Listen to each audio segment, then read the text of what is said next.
নমস্কার বন্ধুরা, আজ আমরা আবার চলে এসেছি নতুন একটা ভিডিও নিয়ে, নতুন কিছু শেখার জন্য। তো আগের ভিডিওতে আমরা কি শিখলাম যে লগ্নছকে ত্রিকোণ ঘর বা ত্রিকোণ ভাব কোনগুলো এবং কেন্দ্র ভাব কেন্দ্র ঘর কোনগুলো। তো আজকের ভিডিওতে আমরা কি শিখব? আজকের ভিডিওতে আমরা শিখব যে রাশিদের যে অধিপতি গ্রহ তাদের বর্ণনা বা তাদের চরিত্র কেমন হয়। তো চলুন শুরু করা যাক। আমি লিখে রেখেছি, দেখুন: মেষ, বৃষ, মিথুন, কর্কট, সিংহ, কন্যা, তুলা, বৃশ্চিক, ধনু, মকর, কুম্ভ। এটা ছকের মধ্যে। তো আজকে আমরা শুরু করব সিংহ রাশি অধিপতিকে নিয়ে। সিংহ রাশির অধিপতি হচ্ছে রবি। তো রবি মানে সূর্য। এই জগৎ তো আপনারা জানেন যে সূর্যের আলোয় আলোকিত হচ্ছে। আমরা সবাই সূর্যের আলো থেকেই বড় হয়ে উঠছি। গাছপালা প্রভৃতি সমস্ত কিছু জীবজন্তু সবাই সূর্যের আলোর উপরেই ভরসা। সূর্যের আলোতেই শরীরের তেজ, উত্তাপ সমস্ত কিছু বাড়ে। সে কারণে রবি থেকেই আমরা শুরু করছি। চলুন ভিডিওটা শুরু করা যাক। তা রবি বা সূর্যদেবের বর্ণনা শুরু প্রথমেই আমরা রবিদেব বা সূর্যদেবকে একবার স্মরণ করে প্রণাম করে নেব। তো শুরু করা যাক। ওং জবা কুসুম শঙ্কা শঙ্কাশ্চ পেয়ং মহাদুদিম ধন্তারিং সর্ব পাপঘ্ন পুনর্দস্মি দিবাকরং। তো রবি বা সূর্য হলো সৌরমণ্ডলের কেন্দ্রবিন্দু। এটা সকলেই জানেন যে রবির শক্তি বা তেজেই সৌরজগৎ বা সৌরমণ্ডলের সব গ্রহ উপগ্রহ আলোকিত হচ্ছে।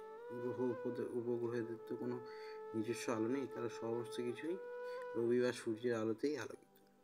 একটা কথা আছে, দেখবেন ভৃগু সংহিতাতে, এটা মানলে আমরা দেখতে পাই যে বিভিন্ন গ্রহের বিভিন্ন আলো আছে, তাদের বিভিন্ন রঙও আছে। যেমন মঙ্গলের রং কমলা, পৃথিবীর রং সবুজ ইত্যাদি।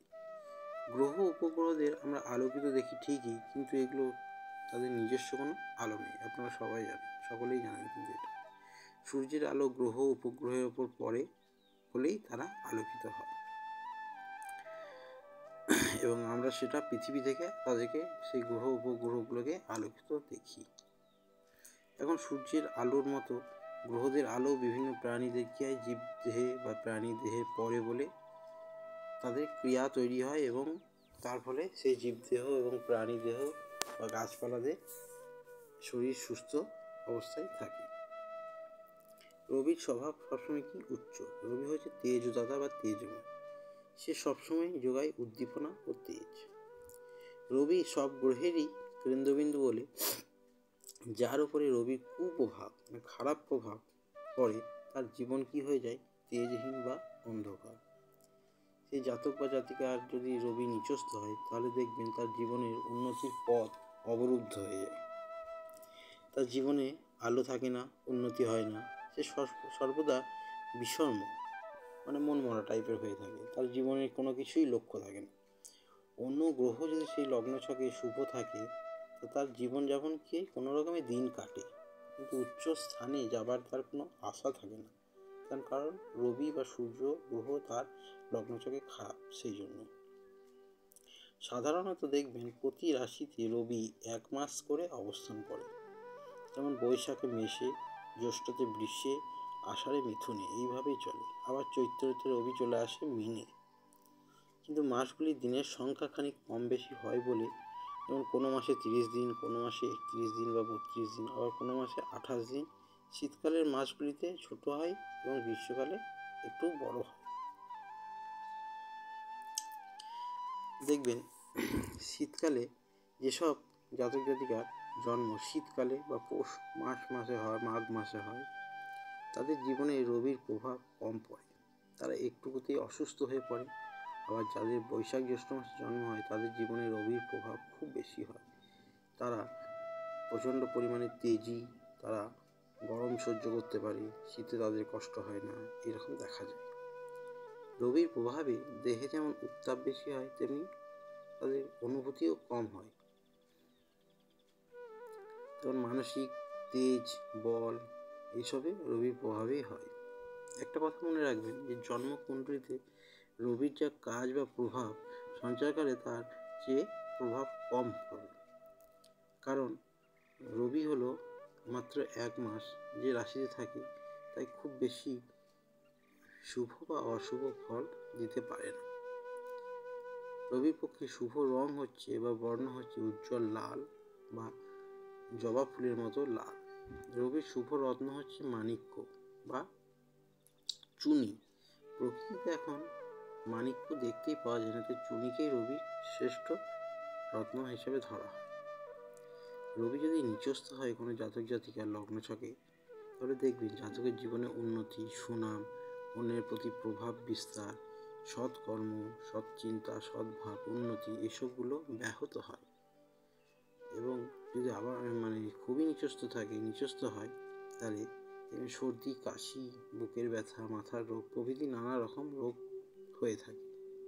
আবার রবি যদি উচ্চস্থ হয়ে থাকে তাহলে জাতক দেখবেন বেশি তাপ অনুভব করতে পারে এবং জীবনে যশ, মান, সম্মান, রাজপদ, সৎকর্ম প্রভৃতি তার বিভিন্ন রূপে সে উন্নতি লাভ করে। কোনো কাজ করতে নামলে সেটা সে দৃঢ় মন দিয়ে করতে পারে, এই রকমগুলো হয়ে থাকে। বিশ্বের দেখবেন সমস্ত রাজা, বাদশাহ, মন্ত্রী, প্রধানমন্ত্রী, বিখ্যাত ধার্মিক লোকেদের রবি সবসময় ভালো অবস্থায় অবস্থান করে। রবি নিচস্থ হলে অনেক সময় লোকেদের জীবনে কী হয়, মিথ্যা দুর্নাম, চোর অপবাদ, কুখ্যাতি প্রভৃতি আসতে পারে। পদে পদে জীবনে উন্নতি ব্যাহত হয়, বাধা আসে। সে প্রচুর চেষ্টা করেও, জ্ঞান অর্জন করেও কিছুই করতে পারে না, বরং তার মিথ্যা বদনাম, বিড়ম্বনা আসে জীবনে। রবির ক্ষমতা যেসব গ্রহ নষ্ট করে তার মধ্যে প্রধান কে বলুন তো? রাহু। যদি একই ঘরে রবি থাকে রাহুর সাথে, তাহলে তার শুভ স্থানে তার কোনো রকম ভালো ফল হয় না, সে সব কিছুতেই বাধা আসে, জীবনে উন্নতিতে ব্যাহত হয়, উন্নতিতে হয় না, এসবগুলো হতে থাকে। রবি যদি শুভ ভাব খুবই যদি ভালোভাবে থাকতে পারে লগ্ন ছকে, বা ভালোভাবে জায়গা পেয়ে থাকে লগ্ন ছকে, তাহলে সে সম্মান, শ্রদ্ধা, দান, ধ্যান, উদারতা প্রভৃতি, আত্মবিশ্বাস এসবগুলো তার মধ্যে প্রচণ্ড পরিমাণ হয়। প্রচণ্ড তেজ, ভক্তি, ন্যায়, নিষ্ঠা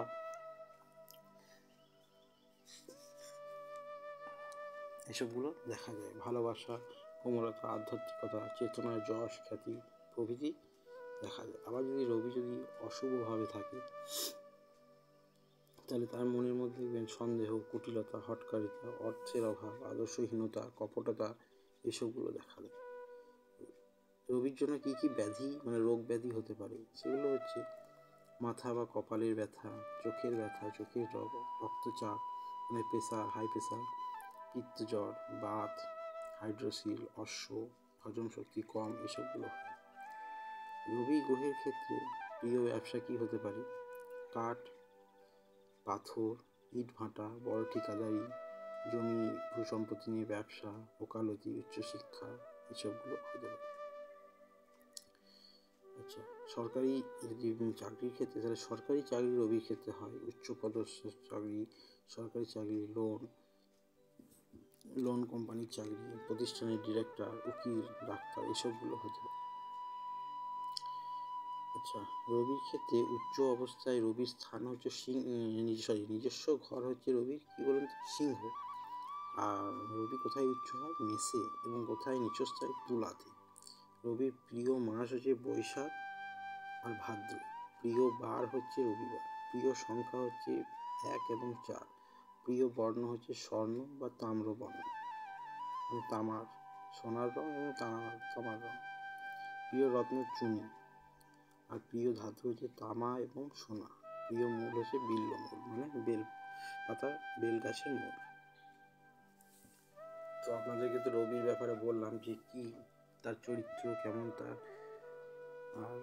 বর্ণনা এসবগুলো আপনারা জানতে পারলেন, যেগুলো আপনাদের প্রেডিকশন করতে বা কোনো লগ্নশক বিচার করার সময় এইগুলো প্রচণ্ড পরিমাণে কাজে লাগবে, যে রবি কেমন হলে মানুষ জাতক বা জাতিকার জীবনে কেমন প্রভাব ফেলে, খারাপ হলে কেমন প্রভাব ফেলে, ভালো হলে কেমন প্রভাব ফেলে।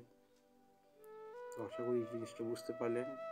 আমার কোথাও যদি কিছুতে আটকে গিয়েছে বলতে, সেগুলো ভাই বা বন্ধু বা দাদা মনে করে ক্ষমা করে দেবেন। যাই হোক, সবাই ভালো থাকবেন। আশা করি ভালো করে বোঝাতে পেরেছি। যদি কিছু অসুবিধা হয় কমেন্ট করবেন, কমেন্টে আমি আবার নতুন করে বোঝানোর চেষ্টা করব। সবাই ভালো থাকবেন, সুস্থ থাকবেন। আজকের ভিডিওটা এখানেই শেষ করছি। ধন্যবাদ সবাইকে।